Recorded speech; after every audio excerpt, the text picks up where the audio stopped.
Hey everyone, this is Miss Kelly. Today I'm going to show you how to blend two images together using something called a layer mask. Layer masks you want to use because it helps you to merge images very seamlessly and it makes it look a lot more natural.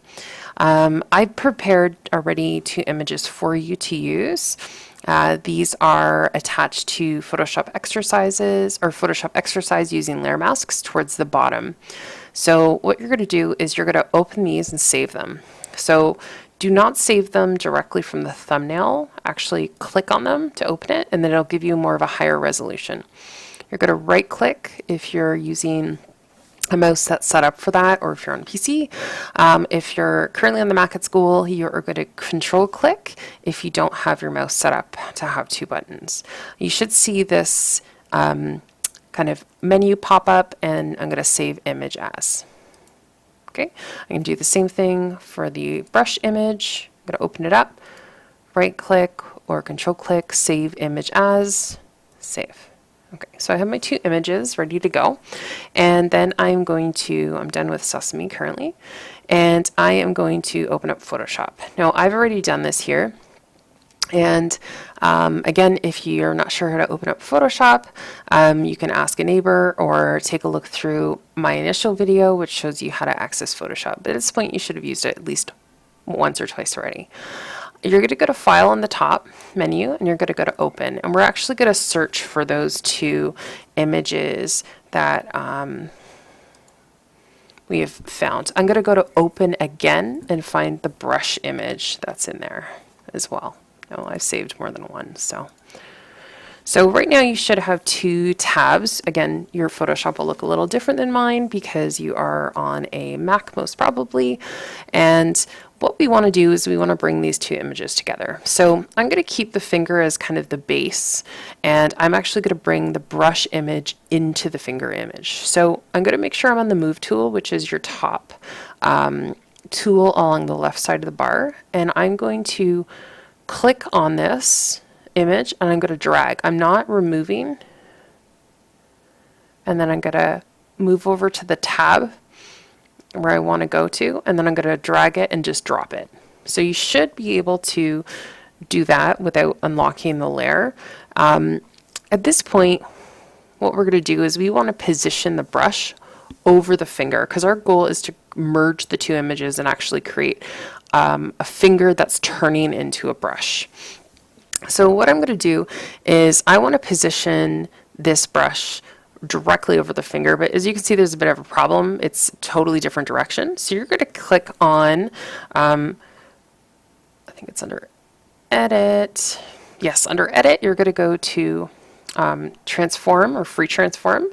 Control T is on the PC. It'll be Command T, I believe, on the Mac. So, or you can directly go to the menu. So now you're going to have the option of rotating this, and I can rescale the size, things like that.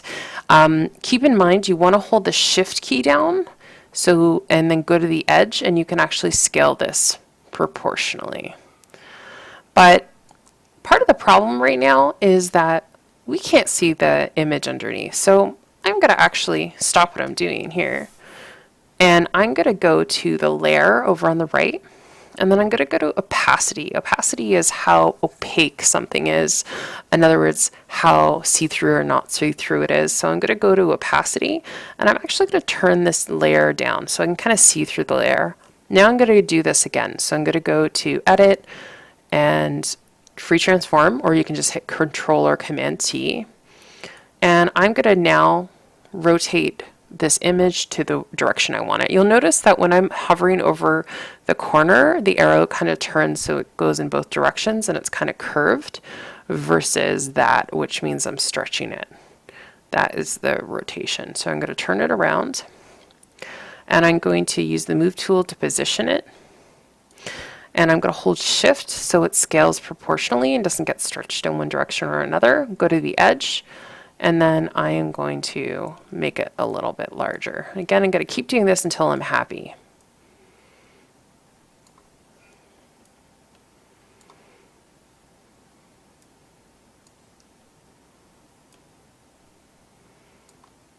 I want the brush to be the same size or maybe slightly bigger than the finger. Otherwise it's going to look funny when when I end up using the layer mask and erasing part of it. So that's pretty decent. Might make it slightly bigger because my goal is to make this look realistic, or as realistic as possible, I guess. Okay, I can always fix it a little bit later if I need to.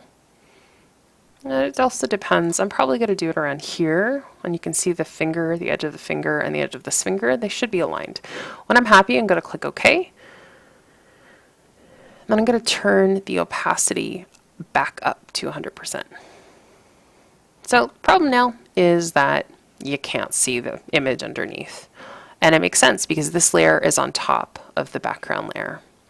It is actually still there because when I click this little eye, it hides it. So what I'm going to do now is I want to kind of uncover parts of this without actually destroying the image.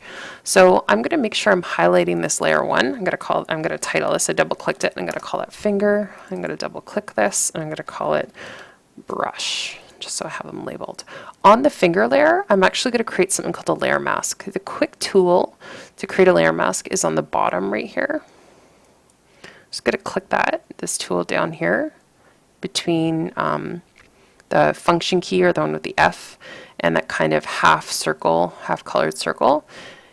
And that's going to be a layer mask. Now when I'm doing this, I should be highlighting the layer mask. So right now I'm highlighting the brush. You can see the edges in white. Now I'm highlighting the layer mask. So I want to make sure I'm highlighting the layer mask for this. I'm going to come over to the brush tool here. I'm going to click on it. And I'm going to be working with only black and white. So you'll take a notice, and I'm going to turn my flow up here. I was doing something earlier.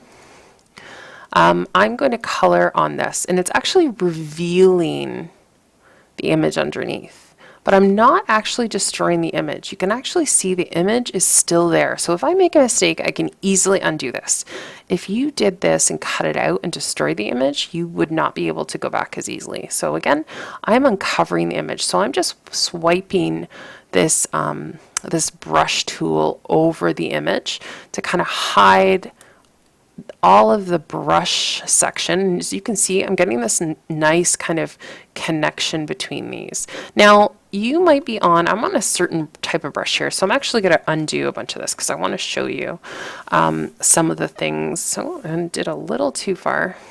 Some of the things, some options you'll have. Sorry, let me go back and make a layer mask again. Accidentally took my layer mask away. When you're picking a brush, I have some different painting and drawing brushes in here, but these are some of the default brushes that are on Photoshop. What I did to access them was I clicked on the down arrow. You'll see that these are different brushes, and they're kind of custom ones. You can actually make any type of brush you want. This is a hard edge brush. It kind of takes a bite, as you can see, big bite out of the image there. If I go for a softer brush, or if I just drag the hardness edge down, I won't get that bite anymore. It's kind of like more of a kind of a misty kind of edge that's there. So when you're in some areas, you want to use this softer edge, and in some areas you want to use a harder edge. So I'm actually going to use a hard edge just to kind of swipe around the image, because I want to make sure that all the edges are only showing the hand layer underneath. Then what I'm going to do is I'm going to go into a softer brush. I can either just pick one, or I can just turn the hardness down. And you're just going to kind of tap this. Now, the other thing you can do is you can change the opacity of this brush here. So I can make it really, really beautifully and subtle. So look at that connection between the two. It's much, much, much more realistic. But now you have to kind of work kind of hard if you're on this kind of softer brush layer. So I'm actually going to zoom in. So you can click on the left-hand side. You can click on the zoom tool. I'm going to zoom in so I can actually work these edges a little bit better. I'm going to go back to my brush tool, and I'm going to change the size and the hardness. So it's a bit of a harder edge. And I'm going to change the size. It might be a little too small. can kind of just, this is kind of finicky. You'll be going back and forth with this. I am also going to turn up my opacity, and I'm just going to clean up all of these edges. So especially this, there's this shadow around that's not that accurate. If you want to zoom out, you can hold Option or Alt, depending on what kind of PC, or if you're using a PC or Mac. And I'm holding Alt, and it's doing the opposite. So you can see it's kind of zooming out. And I'm going to kind of go through this until I'm done. I'm going to pause just in lieu of time. All right, so fast forward a little bit in time. I've kind of cleaned up the edges. I wanted to show you something though. If you accidentally take off too much of one of the images, you can actually uncover the image that you covered. So what you're going to do, instead of using black, you're going to use a white. So you can actually just click on this little arrow here, this will flip, but you want to be on a white tool, and this will add back in the image that you've lost. So basically you're just using white and black in order to work on the layer mask effectively.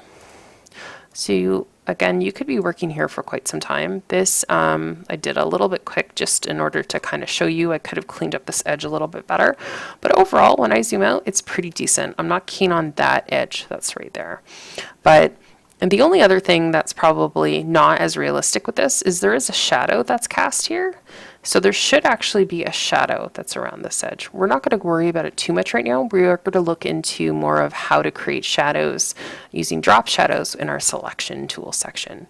So this will get you started. And again, let me know if you have any questions.